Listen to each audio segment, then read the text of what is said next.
Começa agora mais uma edição do Build Lab, o videocast da K2M.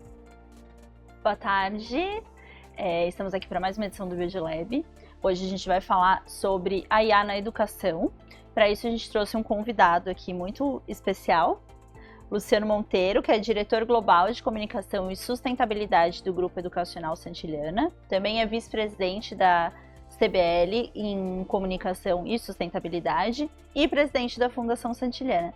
Boa tarde, Luciano, bem-vindo. Boa tarde, Tabata. Uma alegria estar aqui com vocês. Gilberto, muito obrigado pelo convite de vocês para a gente discutir IA, né, na educação.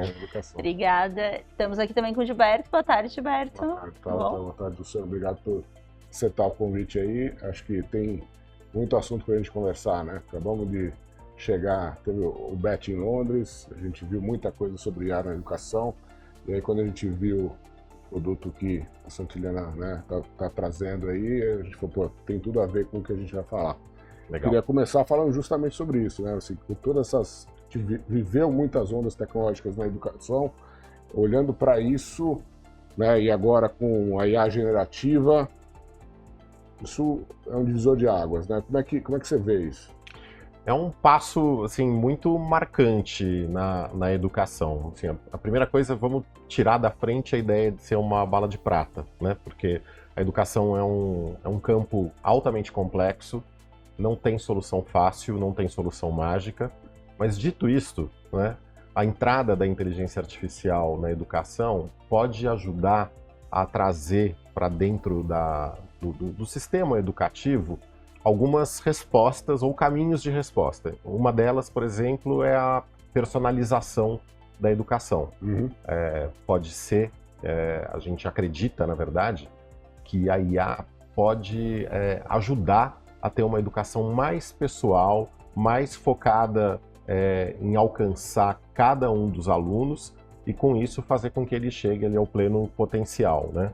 Do ponto de vista do professor, também a entrada da IA na escola pode ajudar esse profissional, sempre pensando que ele é na verdade, o professor é o rei, né, dessa operação na escola, e ele tem que ter o protagonismo, né? Sim. Mas soluções de IA podem ajudar a fazer com que ele ganhe tempo, né? Fazer com que ele deixe de lado tarefas muito repetitivas e se foque naquilo que realmente importa, naquilo que é humano, naquilo que é o principal da educação, que são essas conexões e essas relações com o estudante. Você falou justamente da hiperpersonalização, mas também, obviamente, isso tem a ver com inclusão, né? Ou seja, a possibilidade de você poder incluir alunos também, né, com o uso da IA, né? Tem uma questão, né, que eu acho que traz muita esperança, né, com o uso da inteligência artificial. Não, eu estou falando de inteligência artificial, mas a gente pode até ampliar. Na verdade, são outros recursos tecnológicos que não estavam integrados, né? Que é o Big Data, né? Esses recursos que, junto com as ferramentas de inteligência artificial, vão compondo uma nova cesta de recursos que chegam no mundo da educação. E uma dessas possibilidades é uma educação mais inclusiva. Então, é um cenário que a gente vê que recursos de inteligência artificial podem fazer com que, dentro da sala de aula, ou no suporte que a família dá para um filho, né, para uma criança portadora de necessidade especial, a gente possa ter outras abordagens. Então, pensar em conteúdos mais adaptados, pensar que vai ser mais fácil você pegar um conteúdo tradicional e transformá-lo, né, no formato adequado para aquele estudante. Então, tem muitas possibilidades aí no horizonte. E eu acho que a gente está no caminho certo, né? Legal. A gente está no caminho certo por já pensar desde do momento zero no uso desses recursos com esse sentido da inclusão, né? Quer dizer, é diferente do que a gente fazia no passado, que você criava um recurso educacional e depois o adaptava para o mundo da acessibilidade. Sim. Hoje é o contrário, né? Hoje a gente tem essa possibilidade de fazer com que isso nasça e cresça junto. Quando você já projeta algo que seja acessível da raiz, inclusivo né? e acessível, ele serve para todo mundo, inclusive é melhor até para quem não tem a necessidade, eventualmente. Né? Exatamente. Porque às vezes não é uma necessidade, né? É só uma forma de aprendizado diferente, né? Acho que Uma abordagem diferente, isso de né? tratar... Eu vim de escola pública, eu tinha 40 alunos na minha sala. É muito difícil que os 40 aprendam igual, realmente, né? Que a informação, que eles recebam a informação da mesma forma, né? E esse ponto que você traz é uma das grandes possibilidades também com essa nova geração de produtos e serviços, né? Para a educação. Você pega essa heterogeneidade, né, das salas de aula e você consegue olhar a mediana do desempenho deles, você consegue ver ali os picos e os vales, né, na aquisição de aprendizagem e usar com esse suporte da inteligência artificial, você traçar correções de rota, você traçar melhores estratégias, você medir com mais frequência a aquisição de conteúdo e com isso a tendência é que essa mediana vá subindo, né? Sim. Você tenha menos alunos nesses vales, né? Menos vales, na verdade, na sala toda. Se pegar um gancho do que ele falou, você falou a gente está muito bem posicionado e tal, né? Olhando, você como um diretor global, né? Certamente tem contato com outros países e tal, olhando para o cenário internacional, né?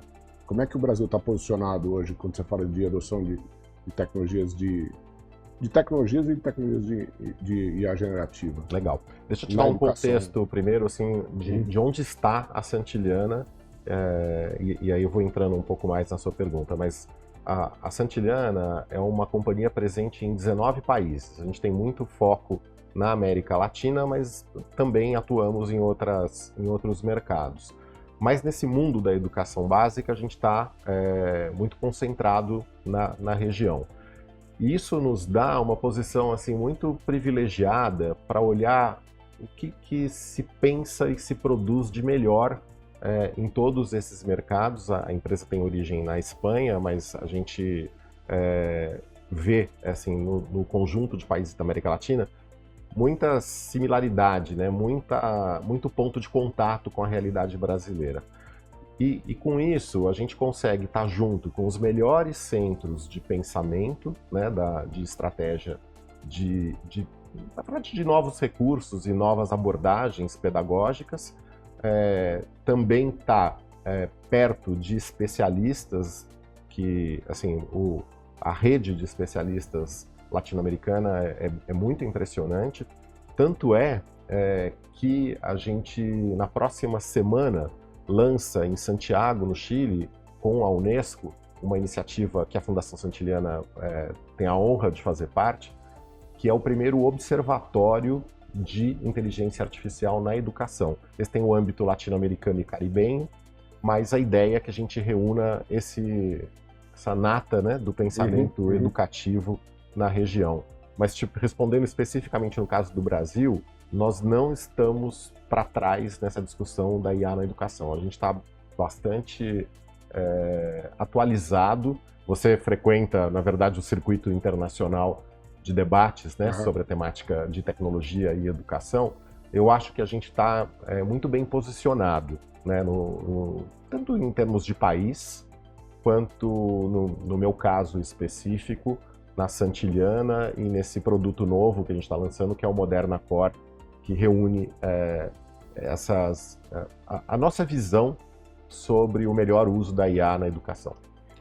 E também em termos de políticas públicas também. Eu vejo que isso já, só saindo um pouquinho do assunto aqui, mas é porque você falou isso, eu participo, sou membro de uma associação que é chamada AI for Development Countries, né?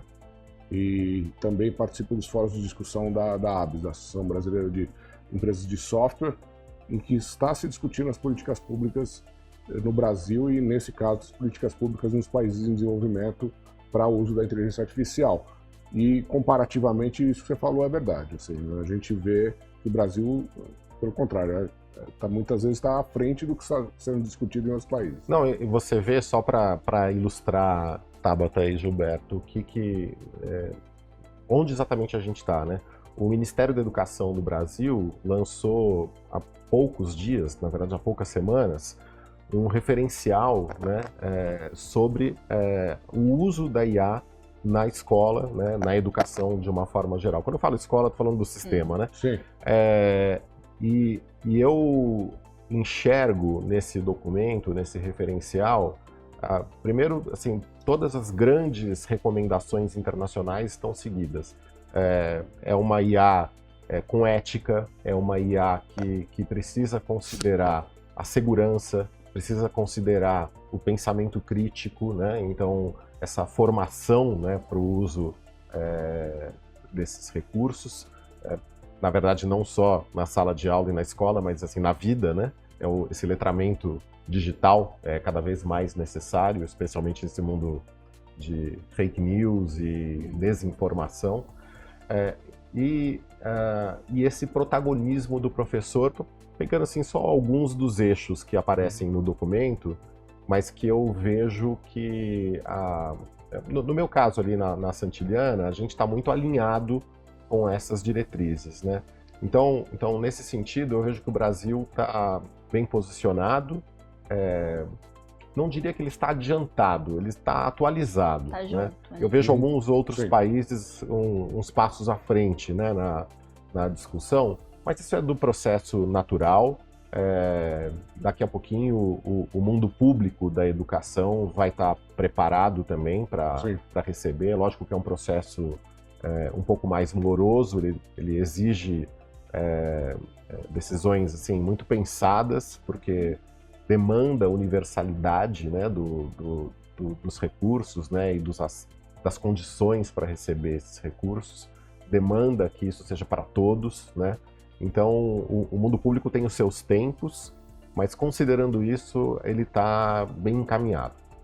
Pessoal, para quem não sabe, o Grupo Santillana, ele é dono da Editora Moderna aqui no Brasil, né? Aqui no Brasil, nossa operação inclui a Editora Moderna, uma editora com 60 anos de país, mas também na área de literatura a gente tem a Editora Salamandra, de livros infantis, mas no mundo da escola privada, aí nós temos vários sistemas de ensino. A gente tem o Sistema Uno, Farias Brito, Moderna Compartilha, ensino de idiomas com a Richmond Solutions, enfim, tem uma gama de produtos que existem porque a escola é muito diversa, né? Então, cada um se encaixa melhor na proposta educativa que a escola desenhou e que aquela comunidade escolar anseia, e o nosso filho novo é o Moderna Core.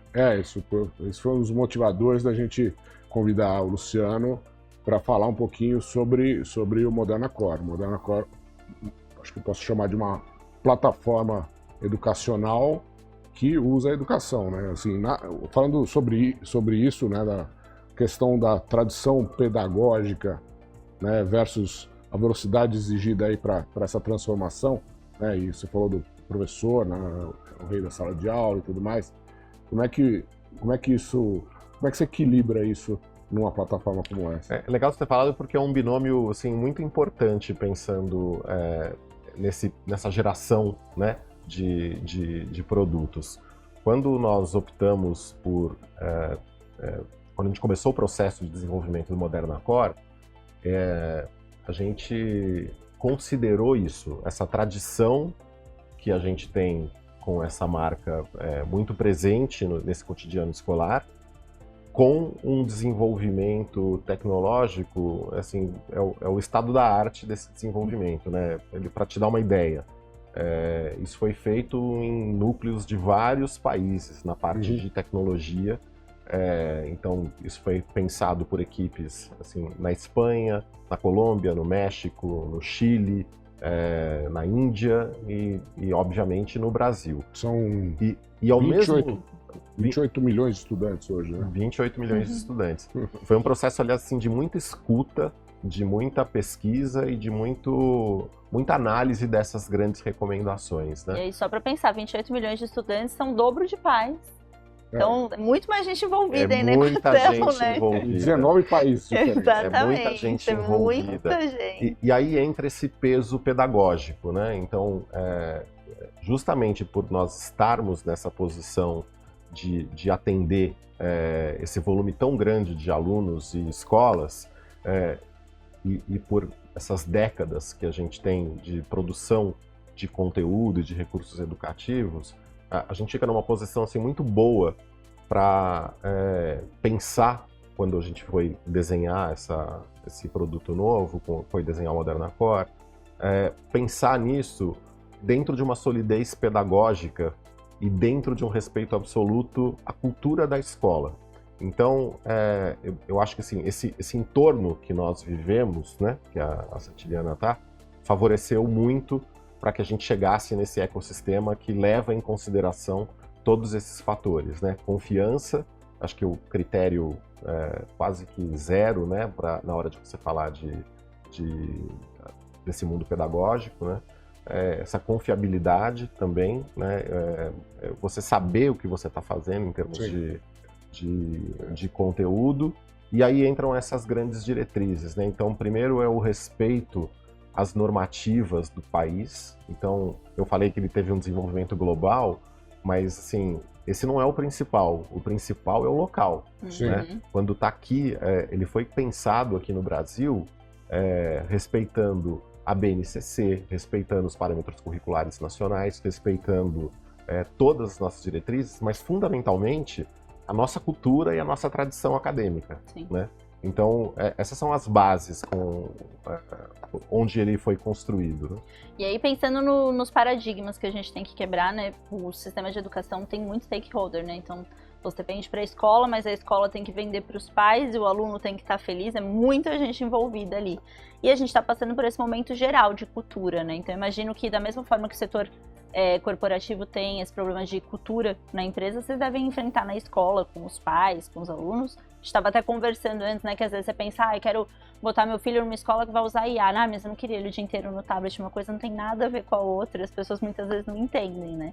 Então, como que tem sido visto isso? Como vocês têm pensado em enfrentar? Sei que a Fundação tem pensado muito em educar os professores, né, e as escolas, e qual que tem sido o maior desafio aí, né? Eu acho que não tem como você trazer esse perfil de solução sem você fazer uma abordagem muito séria na questão da formação. Então, a formação é essencial, a formação dos professores, dos gestores da escola, dos agentes que estão envolvidos nisso, né? E também tem um passo anterior, talvez, né? Que é o processo ali de você escutar e você entender essa realidade da escola. Então, nós fizemos muitas pesquisas e ouvimos assim, uma infinidade de escolas, de diretores de escolas, de coordenadores, de professores, para entender. Obviamente, ouvimos alunos, a gente rodou uma pesquisa no ano passado com 28 mil alunos, para entender um pouco o uso da IA, né? Então, assim, acho que tem esse processo anterior, e durante o processo de implantação, você tem essas camadas da formação. Eu acho que uma primeira formação, e esse curso que você viu da Fundação Santiliana tem justamente essa natureza, que é um curso primeiro de sensibilizar, a ideia é sensibilizar o professor, né, ou o coordenador que faça esse curso, para a temática, né, para que ele entenda os fundamentos, para que ele entenda o uso. Esse curso, por acaso, foi desenvolvido pelo professor Cristóbal Cobo, do Banco Mundial, que é uma das grandes autoridades aí no assunto, que vai estar presente também conosco no Observatório de IA. Que bom. Esse tá dentro do grupo dos primeiros passos, né? Em seguida, você tem outras formações que precisam ser aplicadas e você, obviamente, tem que manter esse processo de conversa, de diálogo e essa interação constantemente. Quando a gente tiver já com o Moderna Core rodando na escola, só para contextualizar, ele entra em sala de aula no início do ano que vem, mas a ideia é que isso constantemente seja acompanhado por uma formação. Legal. É uma E, formação que não tem fim. assim, o grande diferencial, obviamente, de uma solução produzida, né, pelo Grupo Santillana é o fato de vocês terem todo o conteúdo para fazer o grounding de uma solução de IA, né? E como é que vocês trabalham essa questão também? Você falou de cultura da escola também, respeitar a cultura da escola, respeitar. Uhum. Como é que vocês garantem essa questão de evitar vieses, a questão da segurança? Como é que vocês pensaram nisso? A temática da segurança está ali dentro dos pilares dessas grandes recomendações, né? Então, eu mencionei a ética, mas assim, o segundo é a segurança. E a gente precisa ter sempre em mente que a gente está falando de adolescentes, está falando Sim. de crianças, Menor de idade. Está falando de um universo mais frágil, né? A gente está falando de uma solução que é voltada para fundamental e médio. Nossa solução está desenhada para desde os anos iniciais até o ensino médio. Não quer dizer, né, que todos os recursos sejam para todas as idades, né? Mas a gente estressa isso um pouquinho mais para frente. frente. Também não quer dizer que o aluno vai ter acesso à inteligência artificial desde o início ali, né? Aí é uma questão interessante, né? Assim, primeiro porque a inteligência artificial, a gente coloca com o mesmo nome, né? Sim. Mas na verdade são vários recursos que estão desenhados para isso. Um ponto-chave, e eu já entro na resposta à tua pergunta, é que a gente está muito centrado no princípio de menos tela e mais tecnologia. A gente não está defendendo tela em sala de aula. Pelo contrário, a gente quer o bom e velho livro. Né? O livro precisa estar lá presente. A sala de aula não é lugar para a tela. Né? A gente não quer a tela lá dentro. Mas a gente quer as soluções de tecnologia correndo por trás. No caso do tutor de IA, que é o ponto que você me perguntou, né? Como garantir a segurança, aí sim é um recurso desenhado para o aluno, mas para que ele use em casa, fora do ambiente da sala de aula. Tem a casa como exemplo, mas pode ser em outro ambiente, né? Mas é mais importante entender o cenário de uso, né? O tutor, aí ele se aproxima mais do modelo de IA generativa que a gente conhece, né? Pelas aplicações disponíveis hoje, né? Gratuitamente, mas a grande diferença é que ele está correndo, o nosso tutor corre em cima das bases da Santillana, né? Então, o que isso significa? Que o conteúdo que esse aluno vai ver, é adequado para a idade dele. 2, que ele vai estar muito mais blindado de temas como alucinações ou vieses. Né? É um conteúdo que ele deveria ver de qualquer forma. Exatamente. E a chave disso também, então, eu acho que isso dá um pouco da dimensão da segurança, né? Obviamente, dependendo da faixa etária, o acesso pode ser ou não franqueado, né, para ele diretamente, ou precisa da intervenção de um responsável. Mas a questão também é que não é uma solução aberta. Essa é a chave da coisa, né? Então, ela está correndo dentro de um conteúdo com curadoria, né? Dentro de um processo, exatamente, dentro dos guardrails e dentro de um processo que a gente sabe fazer há bastante tempo. Né? E a escola pode, por exemplo, eu tenho um aluno na primeira série e um aluno na quinta série. Eu posso colocar ali bases diferentes para que, se eles façam a mesma pergunta, eles tenham uma resposta direcionada àquilo que eles estão aprendendo naquele momento. Né? O uso do tutor está focado naquele aluno, né? No ano que ele está cursando e nos recursos que ele tem a capacidade de processar. Pelo que eu estou entendendo, obviamente o tutor ele está substituindo, ou pelo menos tentando substituir, o que o aluno já está fazendo de estudar usando um chat GPT, uma ferramenta de inteligência artificial, né? Então, você entrega para ele algo que tem mais valor, porque já vai estar com o conteúdo que ele precisa sendo Essa curado, é uma realidade, né? Quem tem filho em idade escolar e recursos de acessibilidade consegue ver bem isso. Há muitos anos, coisa de 15 anos talvez, o aluno, quando vai para casa, ele acessa recursos da internet para complementar, para tirar dúvidas. para esclarecer um ponto, entender melhor. E, de fato, ferramentas como o que você mencionou, nos últimos 3 anos apareceram com muita força.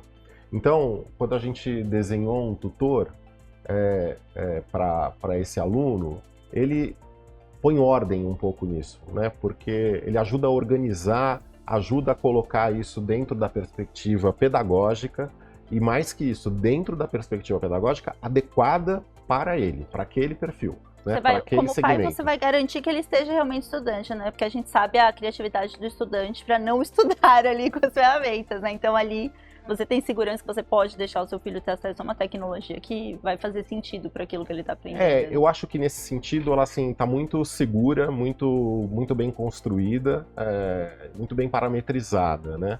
Mas aqui também tem uma questão bastante relevante, que é o que ele está olhando, não só do ponto de vista da segurança e da qualidade da informação, mas como ele está tendo resposta. Sim. Que também é uma chave ali que o Moderna Core buscou para complementar essa solução. Ele não vai encontrar nesse tutor a resposta pronta. Ele vai encontrar um tutor que opera na lógica ali do método socrático. Perfeito. Então, ele vai estimular com outras perguntas, com outros questionamentos, para que ele continue a trajetória dele, pensar naquela... Pensar, né? Se ele aparece ali com uma resposta errada a uma pergunta e pede a resposta certa, não vai ver. Ele não vai ter a resposta certa, ele vai ter uma discussão sobre a resposta. Então isso faz muita diferença e ele ajuda a responder, quando eu digo que ele está tentando pôr ordem nesse caos, né, que foi essa entrada tão disruptiva de novas tecnologias, né, especialmente de IA generativa, ele, na verdade, assim, organiza melhor nisso, né, porque essa é uma crítica muito forte que tem sobre o uso dos recursos de IA na educação. Isso vai mexer na cognição. Você está dando a resposta pronta, você está gerando uma resposta padrão para todo mundo. Então, nesse caso específico do tutor que a gente está propondo, não é essa a ideia, ela vai justamente na mão contrária. Que acho que aí parte muito da desinformação, né, que a gente falou lá no começo também. Eu estava vendo alguns estudos que 80% dos pais se preocupam muito com os filhos usando IA na educação, mas só 17% dos pais comparecem quando há uma palestra na escola sobre isso, ou leem sobre o assunto. Então, é uma desinformação. Você está super preocupado com o assunto, mas não está se informando, né? Então, fica difícil de entender. Você sabe que é uma realidade muito interessante da gente ver qual que é essa relação atual, né, dos pais com a educação. Esse é um fenômeno que apareceu muito durante a pandemia, né, que os pais começaram a prestar muita atenção, porque as aulas eram transmitidas por vídeo, na sua maioria, né, quando, obviamente, estou sempre respeitando as desigualdades que existem, claro, né, quando as famílias tinham recurso, claro, né, então os pais começaram a olhar algumas coisas ali, questionar e se interessar mais. E criou uma situação que era o filho pedindo ajuda pro pai para resolver coisas que não necessariamente ele sabia resolver. Nem lembrava mais. Eu tenho uma situação ali que matemática, eu sou formado em jornalismo, acho que eu fui fazer jornalismo porque eu nunca entendi nada de matemática. O meu filho é pequenininho, eu já penso nesse dia. Matemática. Como engenheiro, eu vou falar.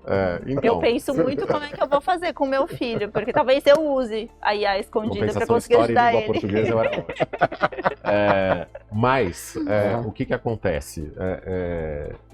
Isso retrata um pouco do que acontece nesse cenário de uso que é o ambiente da casa, né? Ou onde está a família envolvida, né?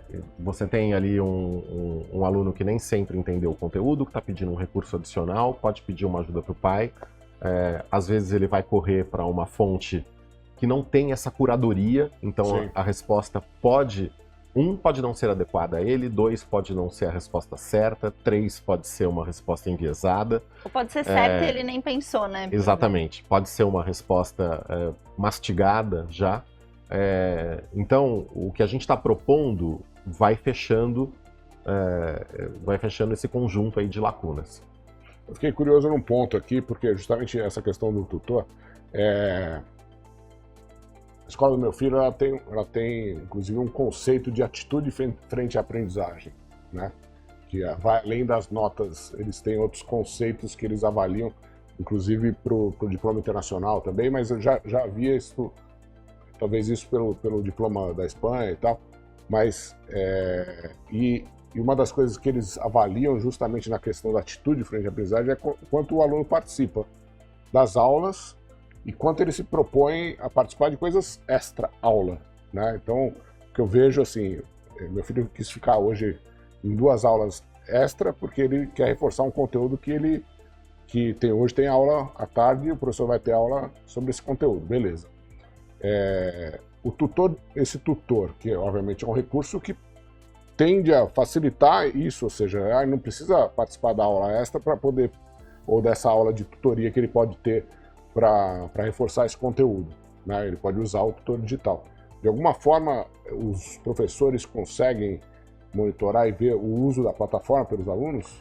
Eles conseguem, existe ali uma geração de relatórios a partir dali, e tudo isso vai formando, junto com essas microavaliações, com outros dados, vai formando um conjunto de informações disponíveis para o professor para que ele entenda melhor o desempenho, entenda os pontos ali de fragilidade dessa aquisição de conhecimento, né, de um aluno ou do conjunto ali da classe, e proponha as melhores formas de corrigir. Então tudo isso vai alimentando, obviamente, com todos os recursos de privacidade, claro, e preservados, né? Então é sempre bom falar que a preservação, né, dos dados e o absoluto respeito à LGPD, ao ECA digital, isso nem preciso falar que é uma premissa, né? Sim. Mas tudo isso vai formando o conjunto de dados para o professor para que ele tome as melhores decisões pedagógicas, né? Nesse ponto, exatamente. E aí a coisa vai ganhando a graça, né? O tutor é um recurso ali disponível. Mas esse conjunto de dados é a cereja do bolo. Eu digo isso porque, às vezes, o aluno, de fato, não recorre ao professor por diversos motivos, né? E aí o professor não tem ideia de qual a dificuldade que aquele aluno está tendo. Às vezes tem vergonha, né? Principalmente na adolescência, né? Às vezes não quer perguntar. E aí, se ele tiver alguma métrica, alguma forma de facilitar para que o professor possa, de alguma forma, individualizar, né, com aquele aluno. Exatamente. A realidade que a gente foi vendo aí ao longo dos anos, que é o aluno, quando tem uma situação ali de não entendeu alguma coisa, ficou com uma dúvida, tem vergonha, não quis se posicionar na classe, não foi o momento, não teve espaço, e aí ele corre para esses recursos disponíveis na internet, coisas, né? Então, assim, essa é uma realidade, né, da sala de aula. É como funciona. Né? E pensando nesses dados todos, acho que uma coisa que é um tanto quanto polêmica, desde a minha época de escola, é a questão da avaliação, né? De como os alunos são avaliados, exatamente por isso. Tem aluno que às vezes sabe tudo do conteúdo e fica muito nervoso na hora da prova. Tem aluno que nem sabe tanta coisa, mas é bom de fazer prova, funciona melhor sob pressão. Então, o sistema de avaliação, né, de nota ali, eu sei que é uma coisa que é um pouco polêmico. Você acha que o uso da IA e plataformas como a Moderna Core podem ajudar com que os alunos sejam avaliados de uma forma mais completa? Tem avaliações que são das métricas oficiais e são as modelagens oficiais que vão ser mantidas, mas sim, os recursos que vêm com a IA e com a proposta que a gente está fazendo vai muito nessa direção, ajudam a ir fazendo medições, primeiro medições mais sistemáticas, né, de como que esse conhecimento foi chegando para os alunos, quanto foi absorvido, quanto foi adquirido. Então tem uma tendência que mude, né? Não quer dizer que vai mudar o standard de provas nacionais ou de exames de aprovação, mas eu acho que é uma tendência, sim, na sala de aula ter uma outra visão sobre os processos de avaliação. E você acha que com essas avaliações, com essa quantidade de dados, isso no futuro pode impactar, por exemplo, em mudanças de currículo mesmo, e dessas regras mais rígidas? Eu não vejo que o currículo... É uma pergunta complexa, mas assim, eu não vejo que o currículo vá sofrer grandes mudanças Sim. a partir da aquisição dessas tecnologias, né, da entrada dessas tecnologias. Assim, o currículo, hoje no Brasil, a BNCC, a Base Nacional Comum Curricular, como o nome diz, é uma base, né? E ela permite que se plugue Ela ali, é flexível, né? exatamente, uma série de processos, ou de novidades, ou de conteúdos, né? Obviamente tem a parte mínima, né, que está prevista, mas ela pode ir um pouco além também, né? Claro, tem o problema das cargas horárias, tem vários limitadores, mas assim, tem espaço para isso. Mas eu não vejo que a IA, necessariamente, vá ser uma provocadora de mudança de currículo. Sabe que eu fiz... A mudança desculpa, Imagina. só para complementar, às vezes é uma mudança, o que eu acho que é previsível que tenha, são mudanças dentro das políticas públicas, né? E dentro, que, por exemplo, essas diretrizes que eu mencionei, elas podem ir evoluindo a ponto de virarem recomendações mais expressivas, né? Ou mais sólidas. Eu fiz essa pergunta muito pessoalmente, porque eu tenho um filho que vai entrar aí com 4 anos e eu tô nessa busca de escola. E eu tenho uma amiga que é do setor de educação, que é especialista nisso. E aí um dia eu tava nessa onda de IA, né? A gente fala de IA o dia inteiro. E eu falei pra ela, é um absurdo meu filho ir pra escola e ter que estudar português, matemática, história. Ele não vai usar nada disso. E ela falou, amiga, você tá falando uma grande besteira. Porque a grade curricular, ela desenvolve a cognição do aluno, ela desenvolve o raciocínio. Seu filho não vai aprender aquilo por aprender aquilo. Ele vai aprender para desenvolver um raciocínio por trás e tal. E eu acho que essa desinformação que eu passei, muitos pais têm, né? Às vezes você pensa, quero uma escola super moderna e tal. E a visão que a gente tem é completamente diferente da realidade, né? Eu acho, assim, é bacana você ter falado isso e você ter essa preocupação com seu filho pequeno. Porque, de fato, são essas conceituações sobre o que é educação. Eu vejo a educação assim, como um processo de aquisição de cidadania, né? É um processo de formação cidadã, né? É um processo que no final você vai ter ali um cidadão pleno nos seus direitos, nos seus deveres, né? Vai estar mais preparado para a vida. Eu não vejo esse processo tão vinculado com um objetivo muito pontual de ter a melhor carreira. Tudo isso que eu acho que a gente tem essa oportunidade surgindo na educação com essa nova geração, né, de recursos, a gente, no final, você está trabalhando para poder ter um ambiente que o aluno desenvolva o melhor potencial dele. Seja a melhor pessoa, os melhores né? resultados dele, né? O melhor resultado para ele não vai ser necessariamente entrar no ITA. Não vai ser necessariamente entrar na melhor, na Ivy League. Né? Então, o que importa é que tenha essa ideia de fundo, que é essa educação para formar a pessoa. Né?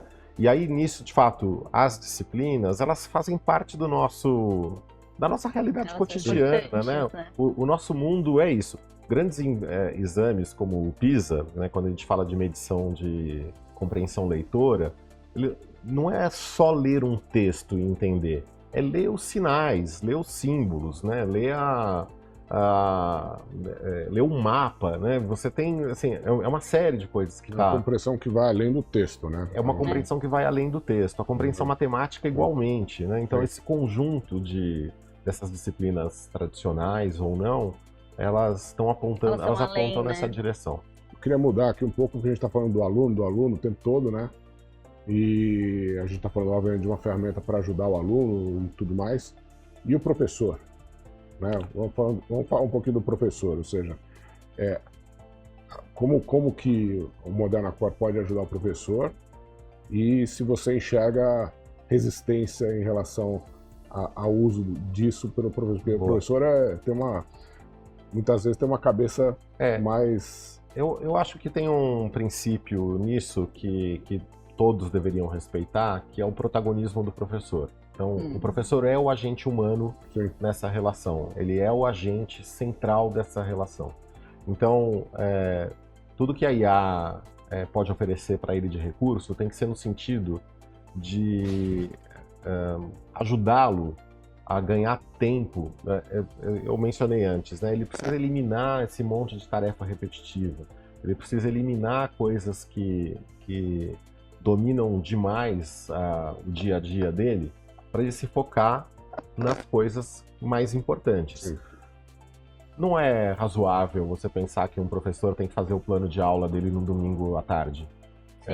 Assim, não é justo e não é razoável, sabe? Não é justo que seja feita a correção de provas durante finais de semana e noites, né? Atividades, às vezes, né? Os professores pensam no fim de semana e chegam na segunda ali. E são atividades que encaixam muito bem na ideia de uso de inteligência artificial, né? Então aí eu acho que tem um olhar bastante interessante, né? Que a gente está trazendo também, que é esse binômio respeitar a autonomia do professor, o protagonismo dele, e ao mesmo tempo você ajudá-lo a gerir melhor ali o tempo que ele tem. Mas sobre resistência, os dados já não mostram isso. É muito difícil você ver uma pesquisa hoje que não mostre um uso muito intenso de inteligência artificial também por parte do professor. Ele está buscando essa produtividade, né? Ele é como a gente. Ele está sobrecarregado, né? Ele é um profissional sobrecarregado. Ele é um profissional sobrecarregado, ele é um profissional que precisa de ajuda, e ele é um cidadão, né? Que tem esse recurso disponível e vai usá-lo como bem entender, né? Então, eu não vejo... Curioso, porque a educação historicamente teve grandes resistências com tecnologia, né? Sim. Por isso que eu fiz essa pergunta. Eu acho que a tecnologia é a primeira vez que vai ajudar muito o professor, né? Acho que talvez nas outras vezes não fosse tão voltada ao professor, claro, né? Talvez o passado tenha sido muito de ferramentas e pouco de propostas, né? Integradas. E eu acho que essa realidade muda um pouco. Então, eu não sinto que vai ter resistência, mas eu sinto que vai precisar ter um processo formativo. E esse processo formativo vai passar por múltiplas dimensões, né? Desde o que a gente mencionou, que é você entender ninguém precisa virar especialista, mas entender com um maior grau de profundidade o que de fato é a inteligência artificial e como usá-la na educação, até a formação para o uso dos recursos que ele for manejar. Espero que seja moderno agora. Mas também por temas muito atuais. Eu vou te pegar um que tem muito a ver com inteligência artificial e muito a ver com educação, que é educação midiática. É a preparação para esse mundo. A gente passou aí nos últimos anos por um processo muito forte, né, de convivência com essas fake news. A IA tende a acelerar isso, especialmente em anos de eleição ou em movimentações políticas. Então, você ter esse letramento midiático, você ter tá melhor preparado, né, para você saber como desenvolver melhor o pensamento crítico para os alunos, né, como ensiná-lo a usar melhor as ferramentas que estão disponíveis. Não quer dizer que ele vai parar de usar recursos que estão disponíveis hoje, né? Mas a gente pode ensiná-los a usar melhor. Né? Pode ensinar que nem tudo que está escrito ali é verdade. Questionar, né? Um pensamento crítico. É questionar. Então, aí entram as habilidades humanas cada vez mais necessárias. Além do pensamento crítico, mas a ética também. Sim. Também o desenvolvimento, saber questionar, saber perguntar, saber duvidar, né? Tudo isso vai fazer parte, já faz parte, né? Da nossa realidade. Então, eu só vejo que isso vai acelerar um pouco. A educação é a base da sociedade toda, né? Eu acompanho uma acho que ela é uma cientista que é influencer, que faz vídeos engraçados para explicar conceitos grandes. E uma vez ela fez um meme de uma aula no futuro, e aí ela falava, imagina como vai ser o professor da história explicando toda a evolução, a humanidade evoluindo. Aí chega em 2022, a professora fala, então, aí nesse ano várias pessoas tiveram problema de gastrite porque elas acreditaram numa notícia que passaram no WhatsApp de que tinha que tomar 2 limões de manhã. Começou a evoluir, parou de evoluir, vai ser muito difícil de explicar. E é isso, né? Porque precisa de um letramento de todo mundo, né? E aí a gente volta para aquela questão também, que é a importância do conteúdo com curadoria, né? Que você tá com melhores instrumentos, né? Hoje eu mencionei a BNCC, né? Mas um conteúdo para a escola, ele é construído a partir do melhor do referencial científico para aquilo. Quer dizer que ele é um livro acadêmico científico? Não. Mas ele está escrito, a gente não precisa listar ali as fontes, mas ele está escrito com todos os referenciais científicos daquela disciplina. Ele está escrito com todos os... com o melhor do conhecimento, né? Comprovado, acadêmico, científico, né? E transformado para a linguagem adequada para cada um dos públicos que a gente vai alcançar. Isso, quando você fala sobre isso, eu fiquei também aqui, estava pensando aqui em relação na K2M, quando a gente está entrando com uma tecnologia de inteligência artificial dentro das empresas, né? E obviamente a escola também é uma empresa, e a gente não é simplesmente chegar lá, liga o Copilot, liga o Gemini aqui e libera para todo mundo usar, né? A gente tem uma preocupação e a gente entra com uma consultoria adequada de um processo de adoção de inteligência artificial dentro da empresa, né? Semana passada a gente estava dentro de uma grande construtora e a gente começou, e o próprio presidente e o diretor também enfatizaram essa questão do Bring Your Own AI, né? De trazer a sua própria IA, né? Então assim, vocês podem usar a IA, e você falou, o professor, ele é como nós, né? Ele está usando a IA, a sua própria IA, né? E não a IA necessariamente da escola. E quando a gente fala disso, né, nesse caso especificamente, quando a gente fala de segurança e tal, os conteúdos, por exemplo, o presidente dessa empresa falou assim, acho que foi o diretor que falou assim para o pessoal, falou assim, e era um grupo de outros diretores de liderança, né, gerências e tal. Você tem que avaliar, falar assim, você pode usar a sua IA? Pode, mas aquilo que você está colocando ali, você contaria para o nosso concorrente?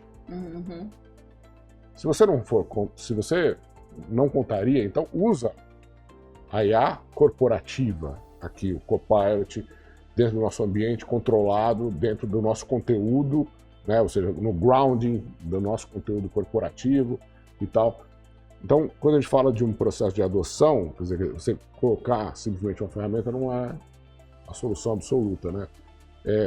A Santillana, quando vai comercializar a solução Moderna Core, ela está pensando também nesse processo de adoção e no processo de garantir não só o conhecimento do professor do que pode implicar, por exemplo, uma perda de propriedade intelectual da escola, dele estar jogando isso no modelo externo. No nosso caso, acho que não é esse o risco, né? Não existe essa condição, né? Porque a gente não está pegando conteúdos da Você tem escola. O seu próprio conteúdo. Mas eu acho que a escola tem muitas preocupações ali que ela precisa colocar na mesa. Então, a primeira, eu acho que é a segurança. Sim. Né? Então, não só a segurança na dimensão que eu estou comentando aqui com você do conteúdo, né? Mas essa eu já falei o suficiente. De dados, mas vamos para de dados, né? Você está manejando dados de menores de idade. Sim. Então, assim, o respeito ao LGPD e ECA digital e qualquer legislação que venha é só o ponto de saída. Você precisa estar além disso, né? Não, exatamente. Se o professor está usando uma ferramenta que não é a ferramenta da escola? Como é que, Exatamente. Como é que se protege esses Tem dados? uma segurança comercial, empresarial Sim. também, né? Sim. Que é exatamente o exemplo que você falou. Você para usar um recurso desses dentro de uma empresa, precisa estar parametrizado, Sim. né? Você precisa ter... Precisa Nós estar mesmos, dentro do Grupo Santiliano, usamos, do ponto de vista ali do back-office ou de outras áreas da companhia, uma série de recursos de IA, mas são todos absolutamente dentro dos parâmetros de segurança nossos, né? Então são todos certificados, são todos parametrizados, então a gente tem ali nós temos um comitê interno de inteligência artificial que aprova ou não o uso de determinadas ferramentas, agentes, ou a encomenda de novos, Sim, né? sim. Então tá muito sólido nisso, né? E essa é a realidade que você tem visto nas empresas também, né? Acho que esse é o melhor procedimento hoje, né? A se fazer. E na escola não é diferente, ela precisa ter esses olhares empresariais também, sim. né? Passado isso, acho que esse, sob a ótica da escola como empresa, acho que tem essa preocupação. Sob a ótica da escola, com a relação alunos e dentro do mundo pedagógico, tem a preocupação também que eu trouxe, né, de você estar dentro de um sistema que esteja seguindo assim, as melhores práticas e dentro da maior margem de segurança possível. E no mundo da tecnologia ainda tem mais questões aí, né? Então, eu acho que hoje, dentro do Moderna Core, dentro dos recursos da Santiliana, a gente trabalha um pouco com o estado da arte dos provedores dos recursos tecnológicos disponíveis. Então, a gente está com muita segurança, né? Então, dentro do que a gente tem em termos de nuvem ou termos desse desenvolvimento dos motores de IA que a gente tem usado, né? Então, essa é uma preocupação assim, levada muito a sério dentro de casa. Uhum. Eu acho que esse é o conjunto, né, de preocupações que eu vejo que a escola precisa ter, né? Solidez pedagógica e a solidez pedagógica trasladada, né, para a forma de usar os agentes de IA com os conteúdos que ela vai transmitir ali para os alunos, solidez jurídica, legal, em termos de respeitar os marcos legais, né, especialmente no manejo de dados, e isso é uma coisa de muitas partes, né, nós e eles, e a segurança também de estar com parceiros de tecnologia que tenham isso construído de forma sólida, né, e absolutamente ética. E olhando para essa questão da adoção também, obviamente, da mesma forma que quando você tem um sistema educacional, você precisa ter uma assessoria para a escola para fazer a adoção desse sistema educacional. Imagino que a Santiliana adote essa prática também, né? Uhum. Nessa prática, vocês estão incluindo a adoção do Moderna Core, é isso? Dentro do nosso processo de contato ali com as escolas, é uma construção de prazo bastante grande, porque a escola precisa ter segurança para migrar, e essa migração é importante, né? Ela vai afetar toda a carteira ali Da forma que ela trabalha hoje. Exatamente, de alunos, de famílias, né, e dos professores. Então é um processo assim, muito detalhado, né? E aí a gente vai dando suporte, primeiro com os times da aquisição, né? Mas depois também com os times que vão cuidar dessa relação, incluindo o suporte pedagógico, né? A gente tem uma equipe pedagógica assim, muito parruda, muito sólida, justamente para não é só dar o suporte do produto, né? É dar suporte para questões pedagógicas do dia a dia. Exatamente. Né? Então, ajudar até a aclarar dúvidas que as famílias levam para a escola. Então, a gente nesse sentido, a nossa história de aliança com as escolas passa muito por esse perfil de relação. E aí, pensando agora um pouco no futuro, né, 2026 é esse ano aí que tá todo mundo deixando de ver só como inovação e tal, e vendo que realmente vai ter que ser uma coisa estrutural.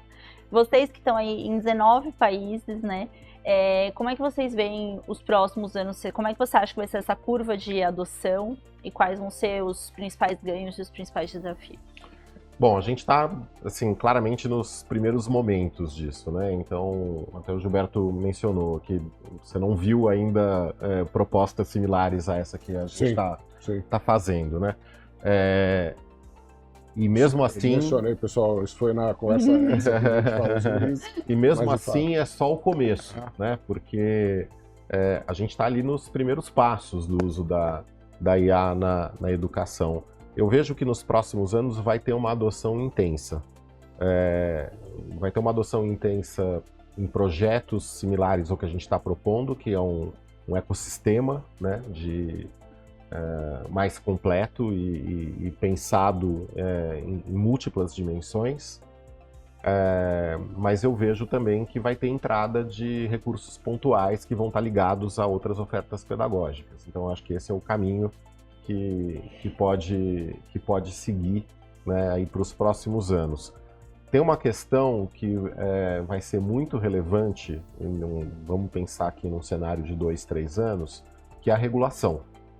A regulação é um tema que ainda não está pacificado, então acho que tem questões em aberto na macro-regulamentação. Sim. E, por exemplo, direitos autorais, né? Acho que tem temas assim bem sensíveis para se discutir. E recortando para a educação, ela vai ter que conversar com a macro-regulação e com o mundo pedagógico também, com o mundo de educação. Por isso que está aparecendo com tanta frequência agora documentos como esse que eu mencionei do Ministério da Educação do Brasil, que são diretrizes. Né? Elas não são regulações, elas são diretrizes, são orientações, né? Mas o próximo passo talvez seja uma discussão um pouco mais apontada, né? A gente sempre fala sobre isso aqui, né? Os setores mais regulados, eles costumam puxar mesmo essa onda aí de regulamentar, né? A gente viu isso quando a gente falou do setor financeiro, né? Que também não tem a regulamentação, mas tem uma diretriz, né? E educação, imagino que saúde também, então... Normalmente são os setores que puxam toda a macro-regulamentação ali, porque são os mais sensíveis, né? Eu não vejo que vá ser regulado exatamente IA no mundo da educação, mas as diretrizes vão ser constantemente renovadas para alinhar com o que surgir de regulações nacionais, né, amplas, se é que vão surgir regulações nacionais, né, porque IA é um tema vão precisar surgir em algum muito momento. transnacional, né? Tá indo. Tá indo. Mas eu vejo que essa é uma dimensão ali que a gente espera que aconteça nos próximos anos. E, assim, é da natureza dessa tecnologia ter uma evolução constante. Então, a gente vai ter que acompanhar essa evolução, vai ter que enxergar novas oportunidades, novas aplicabilidades para o mundo da escola. A gente está só na fase de lançamento, está no estágio 1, né, digamos assim. E aí, só pensando na plataforma de vocês, a gente fala muito sobre isso também, quando a gente fala do mundo de negócios, que com tanta informação aí à solta, né, o hard skill, o conhecimento mesmo, ele se torna mais fácil, né? O difícil são as habilidades socioemocionais que têm sido mais difíceis. A gente tem acompanhado gerações que vão chegando agora, que elas têm isso muito fragilizado exatamente pelo excesso de tecnologia, né? E eu vejo que a plataforma de vocês como um ecossistema pode ajudar muito isso, né? A desenvolver pensamento crítico, criatividade, etc. A gente tem chamado, por exemplo, tem dito, né, que o projeto tem pele de papel e coração digital, né? Porque o papel, ele traduz ali pra gente não só o livro didático tradicional, mas tudo que é desse lado humano, desse lado das habilidades, do socioemocional, dessa relação pessoal que existe na educação, da confiabilidade, da segurança, da tradição. Então, isso que é a pele de papel, né?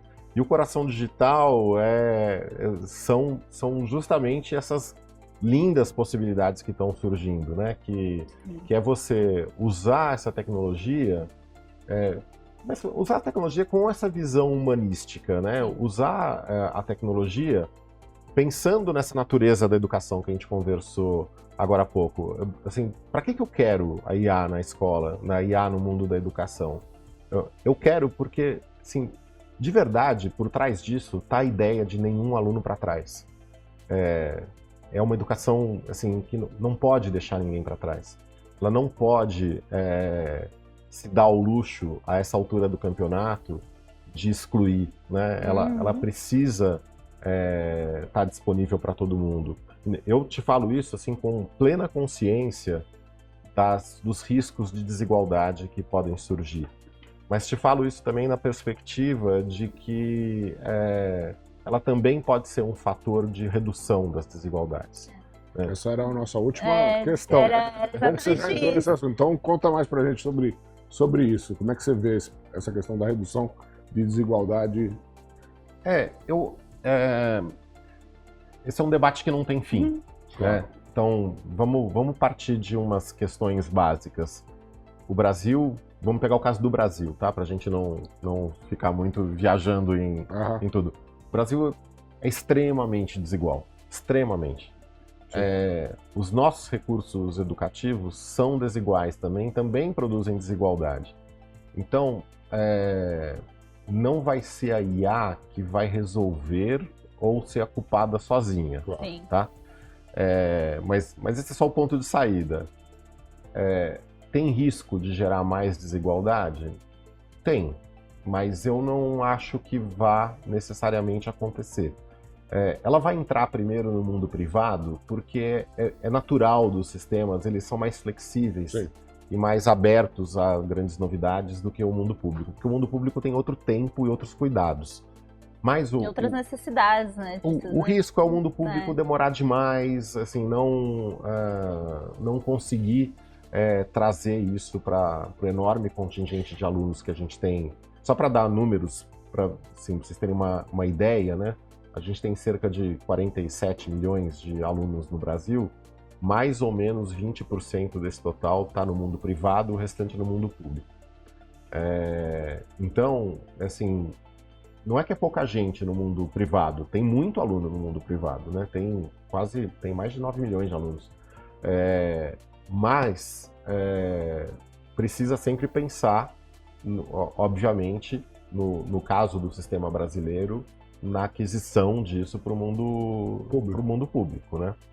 Então, assim, a desigualdade, ela não é um fator isolado, né, que você pode atacar uma causa e resolver a desigualdade, tampouco é um fator que você coloque um elemento e vai necessariamente aumentar.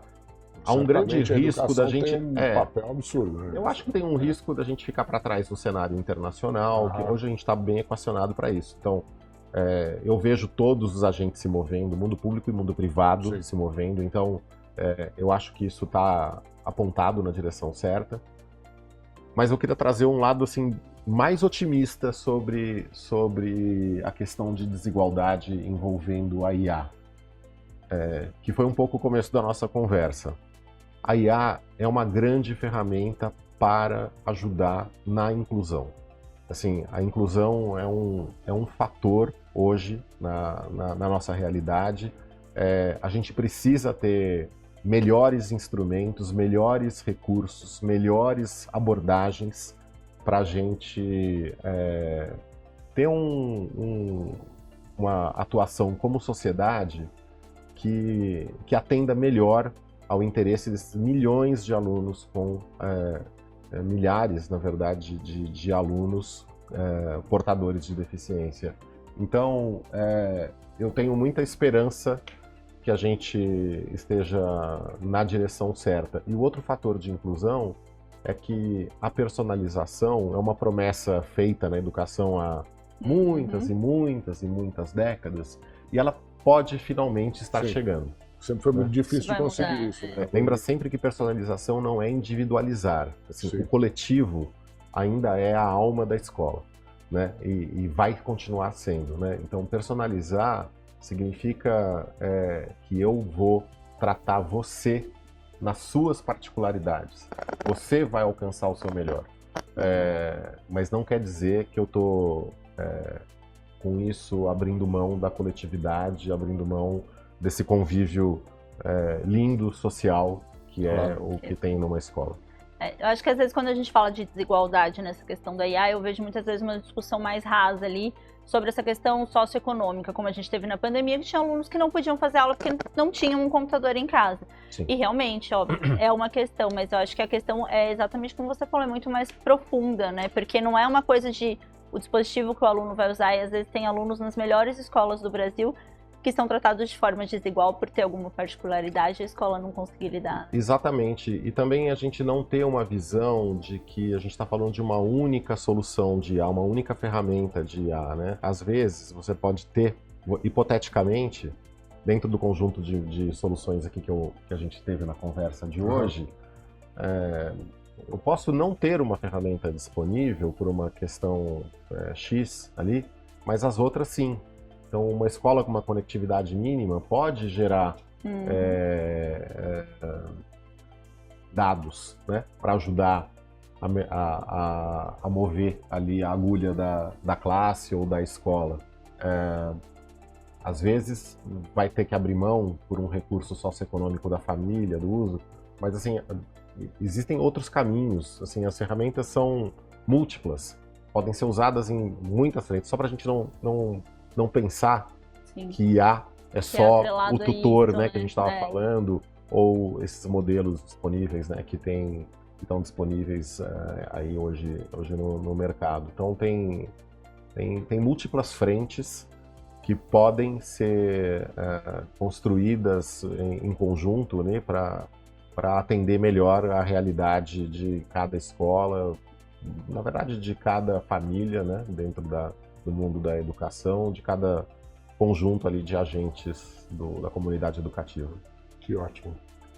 Que bom que a visão otimista é fundamental, né? A gente tem que olhar sempre do lado otimista para a gente conseguir. Eu te falei que eu sou um otimista cauteloso. Né? Assim, eu não perco do horizonte que as questões de segurança e os desafios que estão implícitos nisso são super relevantes, mas o importante é que isso tudo precisa estar a serviço de uma educação, precisa estar a serviço de um projeto pedagógico e apontados nessa direção de atender melhor o aluno e o professor.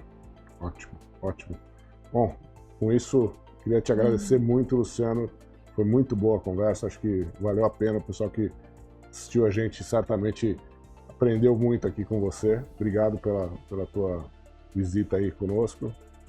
E pessoal, se você gostou aí, curte, compartilha o nosso conteúdo aí. Eu que agradeço o convite, agradeço muito a Tabata, a você, Gilberto, foi um prazer participar dessa sessão do Build Lab. Ótimo. Obrigada, Luciano, obrigada a você que ficou aí com a gente até agora.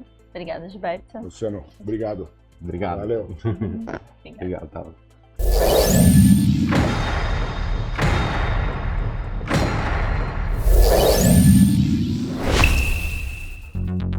Esse foi mais um episódio do Build Lab. Se você quer saber mais sobre as nossas soluções, nosso e-mail e telefone estão na descrição do episódio.